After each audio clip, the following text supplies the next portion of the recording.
पापा कब आएंगे? हाँ मम्मी, 2-4 दिन हो गए, पापा घर नहीं आए। आ जाएंगे बच्चों, पापा को महल में बहुत सारा काम होता है ना, इसी वजह से वो रोज घर नहीं आ पाते। अजी, आप कब आओगे? मुझे और बच्चों को आपकी चिंता हो रही है। एक तो ऊपर से ये बारिश हो रही है और मुझे बच्चों को अकेला घर पर छोड़कर अनाज लाने जाना पड़ रहा है। बच्चों को घर पर अकेले छोड़कर जाना खतरे से खाली नहीं है। अगर आप यहाँ होते तो कोई खतरा नहीं होता। लाडो मन ही मन ऐसा बोल ही रही थी कि तभी बल्लू चिड़ा केले के पेड़ लेकर घोंसले के बाहर आ जाता है। लाडो, बच्चों, मैं आ गया। बल्लू की आवाज सुनते ही लाडो और बच्चे बाहर आ जाते हैं। ये पापा आ गए, पापा आ गए। आप तो बहुत भीग गए हो, चलिए जल्दी से हम अंदर चलते हैं। लाडो, बच्चे और बल्लू घर के अंदर आ जाते हैं। अजी, आपको घर आने में इतने दिन क्यों लग गए? क्या करूं लाडो, मुझे महल में बहुत सारा काम रहता है, इसीलिए मैं रोज घर नहीं आ पाता। लेकिन अभी बारिश की वजह से राजा जी ने सबको छुट्टियां दे दी है। अब मैं बारिश का मौसम खत्म होने तक घर पर ही रहूंगा। ये तो बहुत अच्छा हुआ, लेकिन आप ये केले के पेड़ क्यों लेकर आए हो? मैं आने वाली बारिश के चलते उन पेड़ों से हमारे लिए एक बहुत बड़ा घर बनाने वाला हूँ। वो घर हमें आने वाले तेज बारिश से बचाएगा। क्या? केले के पेड़ों का घर? आज तक मैंने बांस की लकड़ी से, घास और गोबर से, सीमेंट और पंपकिन से बने घर देखे हैं, लेकिन केले के पेड़ से घर बनाना पहली बार सुन रही हूँ। यही तो मेरा प्लान है लाडो, तुम बस देखती जाओ। जब घर बनकर तैयार हो जाएगा तब कहना। पापा, आप तो बहुत भीग गए हो। ये लीजिए टॉवल, अपना सिर पोंछ लीजिए। शुक्रिया पिंकी बेटा। चलिए अब हम खाना खा लेते हैं। मैंने गर्मा गर्म दाल खिचड़ी बनाई है। खाना खाकर सारे सो जाते हैं। सुबह हो जाती है, बारिश थोड़ी कम हो जाती है। बल्लू केले के पेड़ से घर बनाने के काम में लग जाता है। लाडो, मुझे जरा अलमारी से हथौड़ी ला कर देना। अजी, आप ये सुबह सुबह हथौड़े से क्या काम करने वाले हो? मुझे हमारा नया केले के पेड़ों का घर बनाने के लिए हथौड़े की जरूरत है। तुम जल्दी से जाकर अलमारी से हथौड़ी लेकर आओ।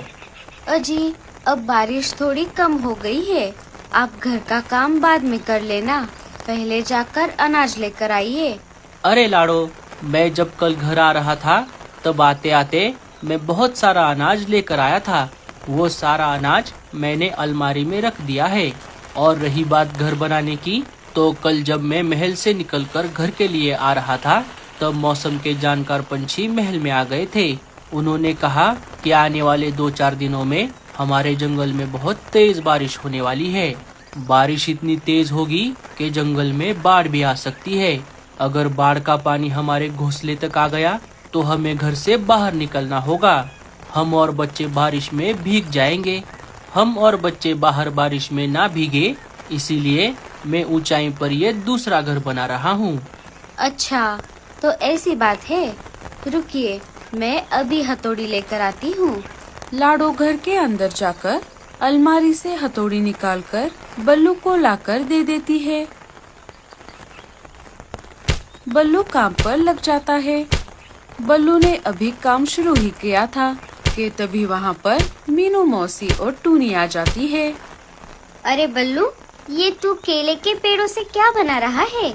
मीनू मौसी, मैं आने वाले बारिश से बचने के लिए ऊंचाई पर ये दूसरा घोंसला बना रहा हूँ। मौसम के जानकार पंछियों ने कहा है कि आने वाले 2-4 दिनों में हमारे जंगल में बहुत तेज बारिश होने वाली है। एक घर के होते हुए दूसरा घर बनाना, ये कोई तेरे जैसा पागल ही कर सकता है। अरे ओ लाडो, जरा तेरे पति को डॉक्टर उल्लू चाचा के पास लेकर जा। वो ऐसे ऊट पटांग हरकतें कर रहा है, इसके लिए कोई दवाई देने को बोल। केले के पेड़ों से कोई घर बनाता है भला? मीनू मौसी, अभी आप मुझे जो चाहे कहो, लेकिन आने वाली मुसीबत के समय आपको मेरी ही याद आएगी। अच्छा, तो ऐसी बात है। चलो, मैं भी देखती हूँ।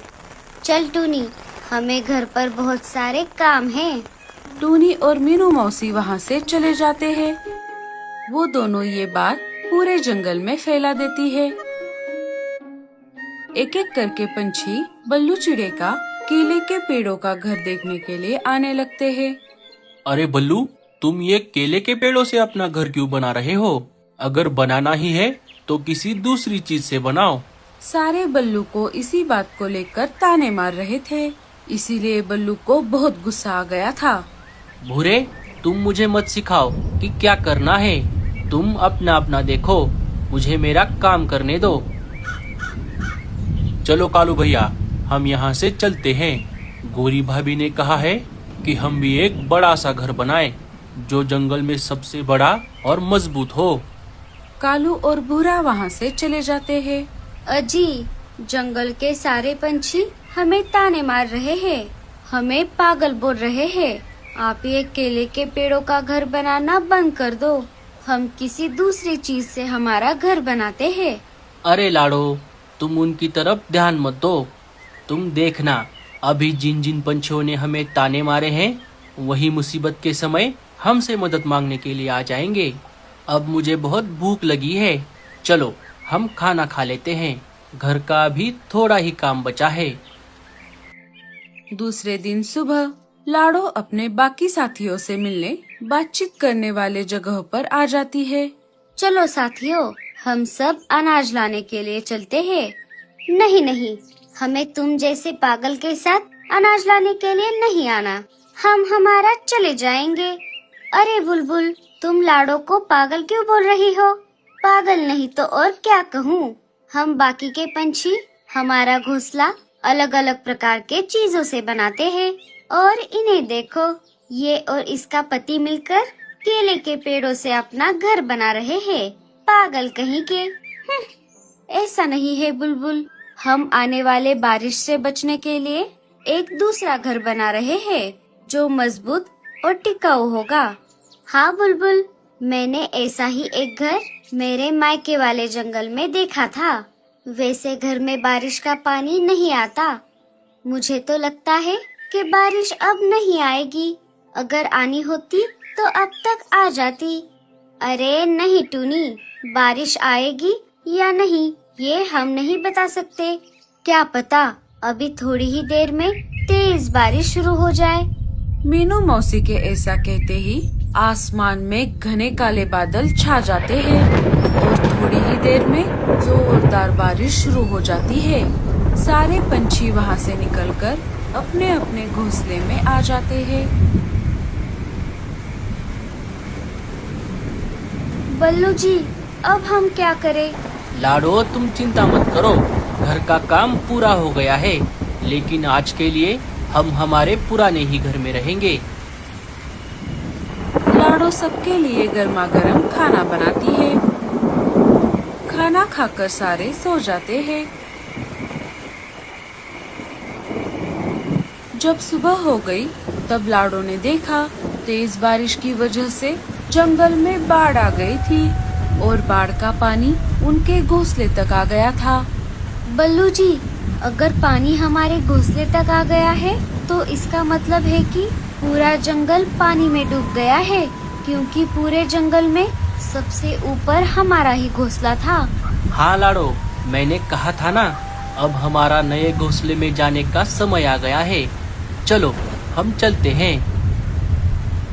लाडो, बच्चे और बल्लू अपना जरूरी सामान लेकर नए घोंसले में चले जाते हैं। जैसे ही लाडो और बच्चे अपने नए घोंसले में आ गए, लाडो तो घोंसले को देखकर हक्का बक्का रह गई। अजी, आपने तो कमाल कर दिया। मुझे नहीं पता था कि आप इतना बड़ा और सुंदर घोंसला बनाने वाले हो। मुझे माफ कर दीजिए। पापा, हमें ये घर बहुत पसंद आया। कि तभी लाडो ने खिड़की से देखा, मीनू मौसी का घोंसला पानी में डूब गया।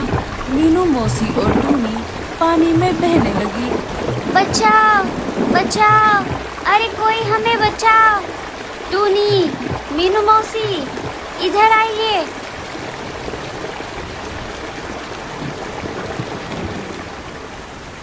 लाडो टूनी और मीनू मौसी को अपने नए घर में ले लेती है। लाडो, तुम्हारा बहुत बहुत शुक्रिया।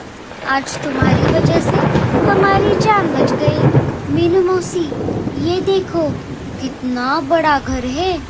हाँ टूनी, ये घर तो कितना सुंदर है।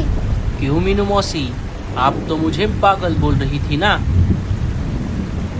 अरे नहीं बल्लू बेटा, बड़ों की बातें ऐसे दिल पर नहीं लेते। एक एक करके बाकी सारे पंछियों के घोंसले बाढ़ के पानी में बहने लगे। अजी, वो देखो, बहुत सारे पंछियों के घोंसले पानी में डूब रहे हैं। हमें उन्हें बचाना होगा। लाडो, अब तुम मेरा कमाल देखो। ये केले के पेड़ का घर कोई मामूली घर नहीं है। ये पानी के ऊपर तैर सकता है। बल्लू चप्पू चलाकर घर को बाढ़ के पानी में उतार देता है और जंगल की ओर निकल पड़ता है। तभी रास्ते में उसे कालू, गोरी, भूरा, रीमा दिख जाते हैं। बल्लू, हमें बचाओ, हम यहाँ हैं। साथियों, जल्दी से अंदर आ जाओ।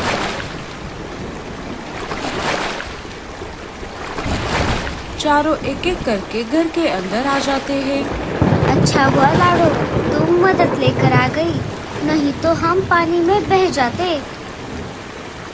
बल्लू एक एक करके सारे जंगल के पंछियों को अपने केले के पेड़ के घर में लेकर उनकी जान बचाता है। क्यों भूरे, तुम तो बल्लू को पागल बोल रहे थे। बल्लू, हमें माफ कर दो। आज तुम्हारी वजह से हमारी जान बची है। बुलबुल चिड़िया भी लाडो से माफी मांगती है। कोई बात नहीं बुलबुल,